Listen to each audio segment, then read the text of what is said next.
Deus, vamos livear ao vivo, direto da Nike. Tô aqui já. E aí, povo de Deus, buenos dias, né? Brasil, buenos dias. Tô descabelada porque o frio não colabora com o cabelo da gente. E o frio é lindo, lindo. Se você não morar nele, ele é lindo. Se você vier só de passagem, ele é lindo. E aí, enjoyaram a minha viagem para Paris? Gente, Paris, 3 de maio. O que foi aquilo? O mundo se acabou and I was there. Meu Deus. Bom dia, Patrícia, mulher. Venha pra cá passear. Venha me visitar. Manda um assuntinho pra gente assuntar. Ontem me mandaram alguns assuntinhos. Vou contar um babado pra vocês. Que eu até perguntei, né? Se é pra eu responder com ou sem réu primário. Seguinte. Me mandaram um assuntinho assim. Como, né, reorganizar um casamento depois da infidelidade. É assim. Não existe restauração de casamento quando há infidelidade. Existe um novo casamento. Como é isso? Então, assim, o casamento, no nosso modelo tradicional, não estou falando de relacionamentos abertos, novos arranjos, certo? No modelo tradicional, ele é exatamente o pressuposto da fidelidade. Ou seja, eu escolho alguém e vou ficar somente com essa pessoa. Se for para eu ficar com várias, não chama casamento, né? Dentro da média geral, certo? Então, quando eu faço uma eleição por um casamento, tenho uma decisão, vou me casar, quer dizer que eu vou ficar com você o resto da vida. E eu escolho estar com outra pessoa, seja numa esfera sexual, seja numa esfera de relacionamento, eu desfiz esse contrato. Simplesmente, eu anulei esse contrato original. Agora, anulei esse contrato, desfiz esse contrato, né? Fiz um distrato. E eu me arrependi. Quero voltar a fazer um acordo com você de casamento. É um novo casamento, tá certo? Você vai construir um novo casamento com uma outra pessoa, porque você também não é a mesma pessoa depois que você foi traído, tá certo? As suas estruturas de confiança vão estar sempre afetadas nesse sentido. E antes da gente fazer esse novo acordo de casamento, a gente precisa decidir o seguinte: o que o outro precisa fazer para que eu me sinta indenizado? O que precisa acontecer para a gente zerar o game? Aí a gente zera o game para depois recomeçar um novo relacionamento, beleza? Mas é um novo relacionamento, ok? Deixa eu diminuir aqui a luz. Essa cabine, ela tem uma luz para vídeo. Tô com um negocinho aqui que eu tô com alergia e o produto me deixou com a cara branca, com tipo uma casquinha, tá? Ok? Então é um outro arranjo. O que é um casamento, gente? Vamos falar do que é infidelidade, do que é traição dentro do casamento. E vocês podem mandar assuntinho pra gente assuntar, tá? Manda um assuntinho. A infidelidade dentro do casamento é diferente da traição. Por quê? Porque a infidelidade costuma ser arranjada. Costuma ser balançada. Por isso que muitos casais vão dizer assim: mas se ele me contar, tá tudo bem. Se eu descobrir, acabou. Por quê? Porque aqui houve a traição humana. Nós temos 2 tipos de vínculo dentro de um relacionamento de casal. Nós temos o vínculo do afeto amoroso, né? Do afeto romântico, e temos o vínculo humano, da humanidade. Que a humanidade inclui a sobrevivência, né? Os acordos de confiança e etc. Quando o vínculo do afeto é rompido, ou seja, quando alguém se envolve com outra pessoa, ou porque tem um caso, porque tem uma coisa, etc., geralmente isso ainda consegue se organizar. Quando tem um rompimento no vínculo humano, ou seja, da minha humanidade, quando você coloca a minha humanidade em risco, ou quando você despreza a minha humanidade, aí o buraco estoura. É quando o cara esconde dinheiro porque ele não quer que você tenha o mesmo padrão de vida que ele tem, entende? É quando ele vai colocar as coisas no nome de outras pessoas. Eu digo ele, que é o mais comum. No nome de outras pessoas, para que caso o casamento dê errado, você não fique com nada. Então, o meu vínculo humano com você é inferior ao vínculo afetivo do romance, certo? Quando o vínculo humano permanece, Mesmo que a gente se separe, mesmo que a gente se divorcie, são aqueles casais que eles são separados, mas que depois do divórcio eles continuam amigos, eles cuidam um do outro, eles dividem questões, né? Um pergunta a opinião do outro, um cuida do outro se o outro estiver doente. Então, o vínculo humano e o vínculo romântico são vínculos diferentes. Geralmente, quando se rompe o vínculo do relacionamento, se recomeça. Quando se rompe o vínculo humano é um pouco mais difícil, tá? Porque a minha dignidade foi afetada, então eu não tenho como confiar a minha vida a alguém, né, que joga, né, que brinca com o meu afeto. Quando eu não tenho vínculo humano, que é o que mais acontece hoje, as pessoas não têm vínculos humanos, elas nem desenvolvem o vínculo humano, né? É aquele casamento doente que eu vou te destruir, né? Que quando a gente termina, eu vou destruir a sua vida, porque eu quero destruir você como ser humano, né? Ou você é o objeto do meu desejo, ou eu vou destruir você como ser humano, tá? E aí vem as violências, aí vem as sonegações de patrimônio, aí vem vários problemas, assim, né? Tudo junto, misturado, beleza? Aí o buraco é mais embaixo. Por quê? Porque a dignidade humana é pesado quando você mexe com a dignidade humana de outra pessoa, né? Mas, enfim, existem pessoas que já sofreram tanto na vida que elas nem conseguem perceber o sofrimento, entendeu? Elas nem conseguem perceber o quanto o outro me maltrata, porque isso pra mim é tão comum, tão normal.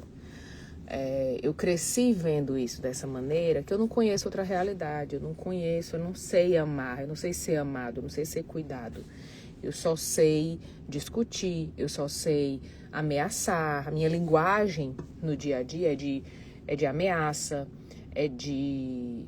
é aquele deboche que está sempre diminuindo o outro, que tem uma questão. Eu não sei torcer pelo outro. Uma pessoa que não foi amada, que não aprendeu os vínculos de afeto, e aí eu tô falando vínculos de afeto no seguinte: amigos, pai, mãe, irmãos, etc. Ela não recebeu vínculos de afeto lá atrás, ela não sabe amar porque ela não conheceu.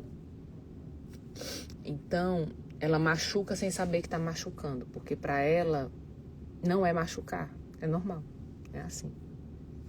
E ela vai ter muita dificuldade de absorver. E é aquela pessoa que ela não consegue torcer pelo outro, ela não consegue ver o outro bem, porque esse bem para ela não existe. E ela não consegue ter mensagens positivas para transmitir para o outro. Ela não consegue dizer, nossa, parabéns, estou feliz por você, sabe? Ela não consegue, ela vai, vixe, tá bonita, né, ela agora. Entendeu? Eu tive essa semana que me disse assim, nossa, mas tu tá mais magra que eu. Eu peguei uma virose, né, e emagreci da noite pro dia. E aí, nossa, mas tu também tá mais magra do que eu. Ou seja, é aquela pessoa que você pode estar bem, mas nunca melhor do que ela.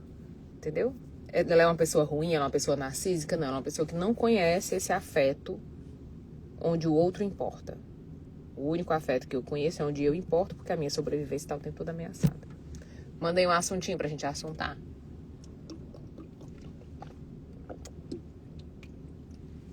Eu gosto quando vocês mandam assuntinho pra gente assuntar. Tô descabelada? Tô, porque o frio só é bonito na foto, tá certo? O frio deixa o cabelo da gente estático, seco, esturricado, o frio é lindo se você vier de viagem, passear, mas se você vier viver, porque é tão difícil deixar ir o que na verdade nunca foi nosso. Orgulho. A gente não é feito para perder, né? A gente não é feito para renunciar. A gente é feito para comprar, para dominar, para adquirir, para desejar, não para renunciar. As renúncias, elas não fazem parte da nossa criação. As negociações, elas não fazem parte da nossa negociação. A nossa negociação é muito de ganância.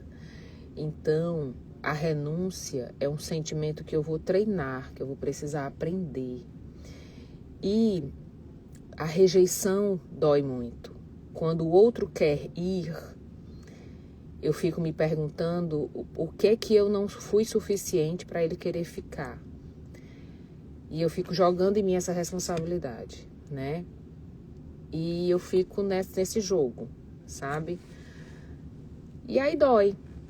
Dói muito ver o outro bem sem a minha presença. Dói muito ver o outro se adaptar tão rápido sem a minha presença. Eu achava que eu era tão importante, que eu era tão essencial, né? Que eu fazia tanto pelo outro. Essa é a dor da rejeição quando a gente termina um trabalho, quando a gente termina um relacionamento e você sai e rapidamente é substituído, né? Porque tanto que eu me renunciei para fazer aquilo dar certo, para fazer aquilo acontecer e ver a coisa acontecer sem mim tão rápido, poxa, será? Aí eu fico me perguntando, valeu a pena? Nunca vale, né? Nunca vale. Nunca vale. Cara, eu tava conversando isso com meu marido ontem. O casamento, pra mim, Leiliane, Risley e Mari, é um esquema que tem que ser bacana. Nunca foi pra mim a ideia de que eu vou me sacrificar por um casamento. Eu vou abrir mão da minha vida por um casamento. O casamento nunca ocupou esse lugar na minha cabeça. Casamento é parceria. Casamento é mutualidade. É eu estar bem com a sua existência. É que quanto melhor você estiver, melhor eu estou. É quanto melhor eu estiver, melhor você está. É a gente se cuidar, é a gente conhecer o segredo um do outro, a gente conhecer a vulnerabilidade, a gente conhecer a dor, a gente conhecer as doenças, as feridas profundas de alguém. Então, assim, precisa ser um game que eu tô segurando na tua mão, sabe? Que tu tá segurando na minha mão. Não é uma questão de dinheiro, não é uma questão de amor romântico, não é uma questão de sexo selvagem. É uma questão de parceria. Porque o amor fugaz, ele passa. O sexo selvagem passa, uma hora passa. A tua saúde muda, o teu corpo muda. Então, tudo que envolve essa relação superficial da adolescência e da juventude muda. Muito rápido até, né? As nossas questões econômicas mudam. O que é que fica? Fica o fato de que se a minha felicidade é te ver bem, vai dar certo. Se te ver bem, a minha felicidade vai dar certo. Porque nada que aconteça de ruim com você me faz bem. E tudo que acontecer de bom com você me faz bem e vice-versa. Isso faz um casamento funcionar. Uma parceria de vida funcionar. Entende? Isso, conceitos assim, meus e da minha experiência trabalhando com casais, né? Que é a questão que eu falei no começo da live. Eu falei da questão do amor, do afeto e do amor humano, né? E eu estava conversando isso com meu marido, e o marido, nossa, mas eu digo, olha, mesmo que você não seja amanhã meu marido, certo? Se amanhã, daqui a alguns anos, você estiver doente numa cama, eu vou cuidar de você. Porque eu tenho um compromisso humano com você, com a sua dignidade, com a sua existência, né? Eu não tenho um compromisso só romântico com você. Eu tenho um compromisso com você, com a sua vida. Então, se amanhã você não for mais meu marido, se tiver me arrumado outra, estiver indo embora, e você estiver sozinho no asilo, não se preocupe não, eu vou lá cuidar de você. Tá certo? Eu estou lá, eu tenho um compromisso humano com você, independente do amor romântico. Tá certo? Então, essa é a questão que a gente perdeu. Não só no casamento, isso respinga mais no casamento, mas a gente perdeu isso nas amizades, a gente perdeu isso na família, a gente montou relações muito de conveniência. Enquanto estiver sendo bom para mim, enquanto você estiver me dando lucro, a gente transformou muito as relações em produto, né? Se a geladeira não tá mais boa, eu troco, tá? O Carlos perguntou aqui, o Pandora 2025. O Pandora, segundo o meu calendário, é agora para maio, né? Mas vou ver aqui como é que tá a minha agenda para maio, tá certo? Provavelmente a gente vai jogar ele ou pro final de maio ou pro comecinho de junho. Por quê? Porque o Pandora é um programa que eu tenho de transformar ideias em produtos, tá? E dá muito trabalho, muito trabalho. Por que dá muito trabalho, Eliane? Porque todo mundo que inventa de empreender, de entrar para o jogo do digital, de não sei o que, tem uma ideia muito fantasiosa sobre a própria ideia, que eu chamo apaixonado pelo produto. Ele diz assim, mas é porque eu criei um método. Eu digo, tá, teu método é baseado em quê? Não, porque para mim deu certo, já morreu. Não tem amostragem. Se não tem estatística, não é método. É depoimento, é experiência pessoal. Na sua experiência deu certo. Na do resto da humanidade não vai dar certo.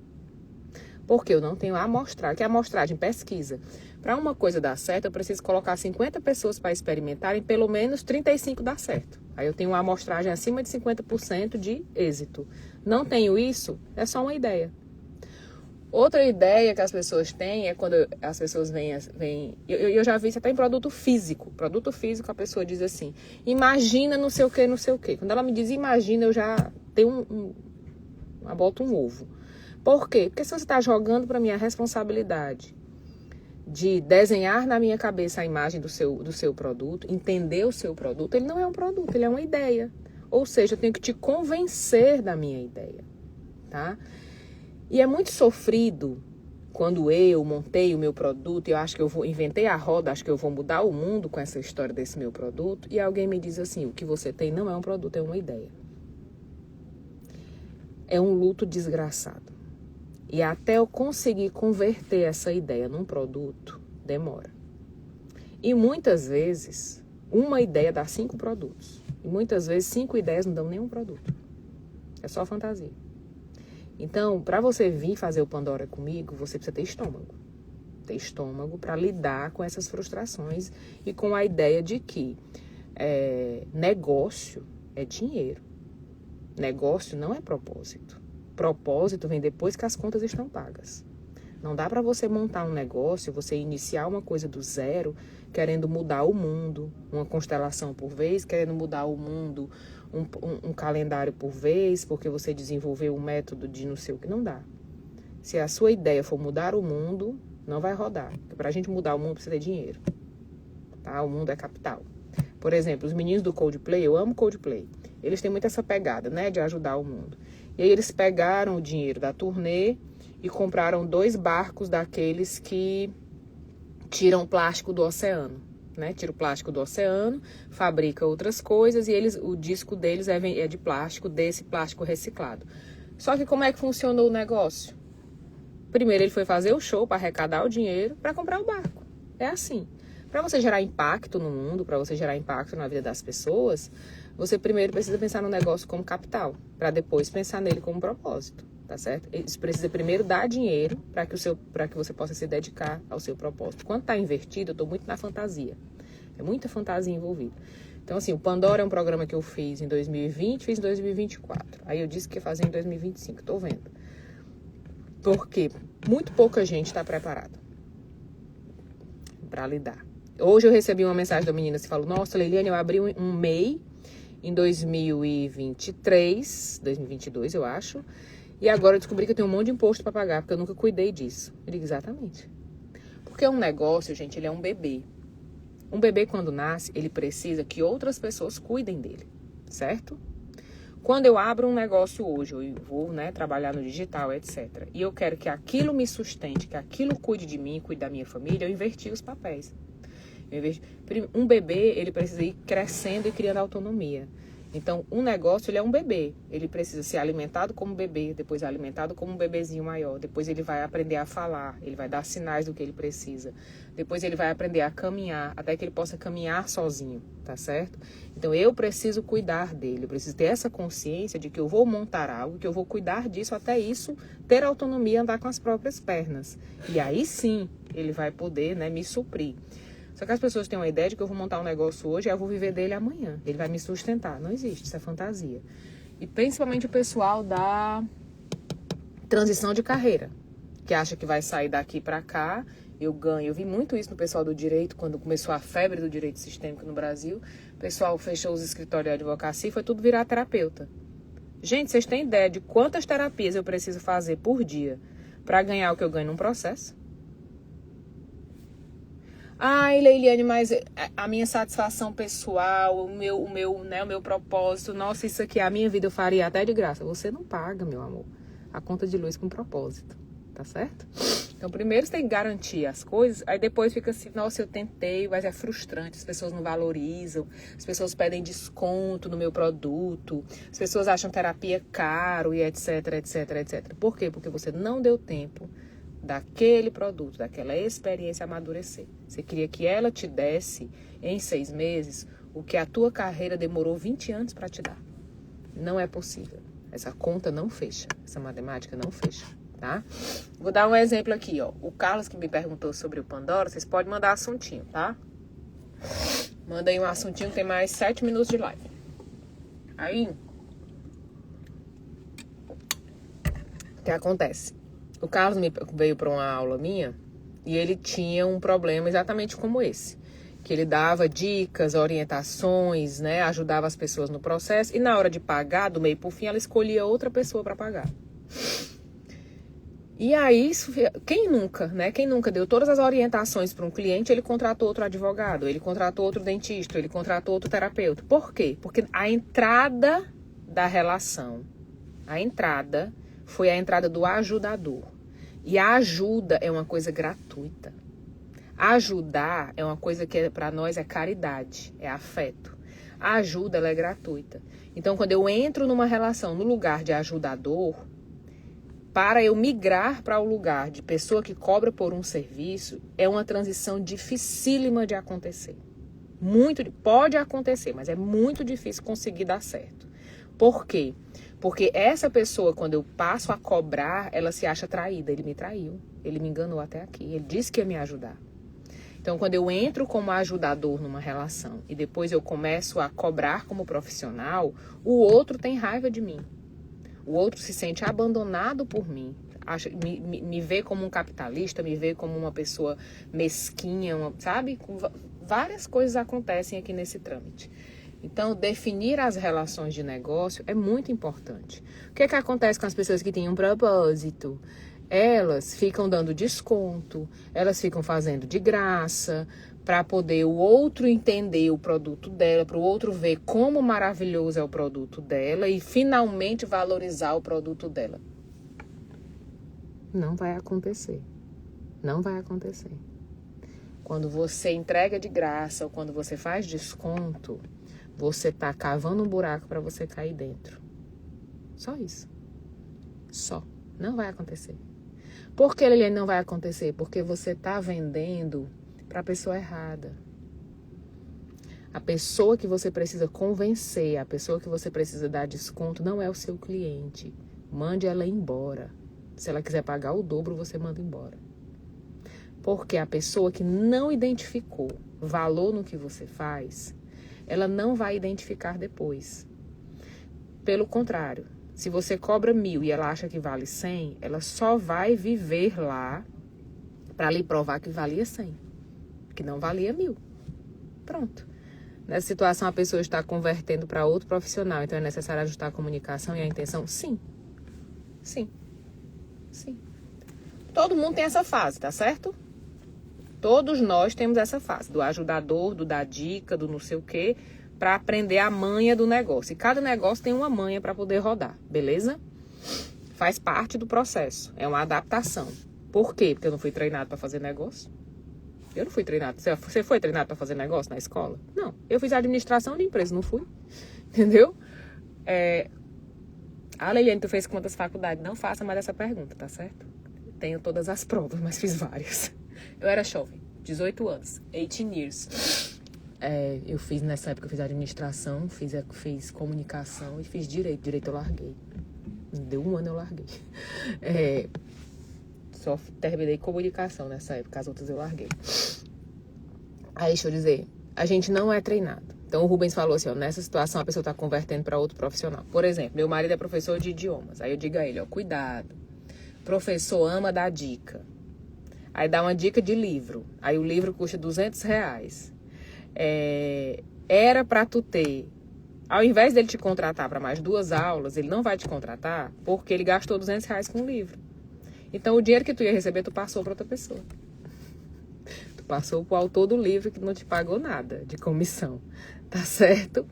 Então, assim, a gente vai tendo esse diálogo assistencialista que eu falo, né? Tem uma aula do Pandora que eu falo só sobre isso, diálogo assistencialista, né? Diálogo assistencialista a gente aprende na família. Diálogo de negócios, não, nem na faculdade a gente aprende, tá certo? Nem na faculdade a gente aprende. Então, a gente tem uma comunicação muito assistencialista, muito afetuosa, porque somos latinos, a gente gosta de ajudar, graças a Deus, tá? Mas no negócio atrapalha. E ajudar dentro da família no negócio, essa confusão também. Mulher, negócio e família são coisas totalmente diferentes, né? Aí é uma fronteira mais difícil ainda, tá? Para juntar negócio e família, você tem que ter muito treino, muito treino. O ajudador, ele é o seu próximo inimigo, né? O ajudador dentro da família, dentro do trabalho, ele é o parasita causador de conflitos. Por quê? Porque eu te ajudei. Ninguém ajuda de graça. Todo mundo ajuda esperando gratidão e reconhecimento. Só por aí já começa. Então, quando eu ajudo, eu já tenho uma moeda de troca, não é gratuita. Não existe ajuda gratuita. Eu exijo gratidão e eu exijo reconhecimento. O cara não me deu gratidão, o cara não me deu reconhecimento, eu já tô puto com ele. Já é mal agradecido, já é orgulhoso, já é uma pessoa sem noção, eu já começo a esculhambar ele. Ou seja, eu que antes era o ajudador, florzinha, bonzinho, agora viro o satanás na vida dessa pessoa. Por quê? Não tem acordo claro. O acordo precisa estar claro. Olha, eu vou fazer isso e isso por você, mas em troca, eu quero isso, isso, isso e isso. Ah, mas eu esperava que, mas eu imaginava que, mas eu achava que. Pronto, você está conversando com a sua cabeça, você não está conversando com essa pessoa. Tá? Você está jogando nela a responsabilidade de adivinhar o que tem na sua cabeça para poder lhe suprir. É loucura o nome disso, tá? Mas vamos guardar o réu primário, tá cedo, né? Hoje é o que? Terça? Quarta? Já é quarta, né? Quarta-feira. Tô com o meu relógio ainda meio doido, cara de Paris, tá certo? Então, mais ou menos por aí. Então, a ajuda não existe. A ajuda na relação adulta não existe, tá? A gente precisa ter acordos claros. Passou dos 15 anos, precisa ter acordos claros. Não tem acordos claros, temos conflitos. Conflitos bem complicados, tá certo? Vamos embora. Vou ali fazer o quê? Bater meu cartão, que eu sou CLT. Tô trabalhando já. Mas eu só começo às 2, mas eu tenho que bater o cartão antes. Tá bom? Cheiro!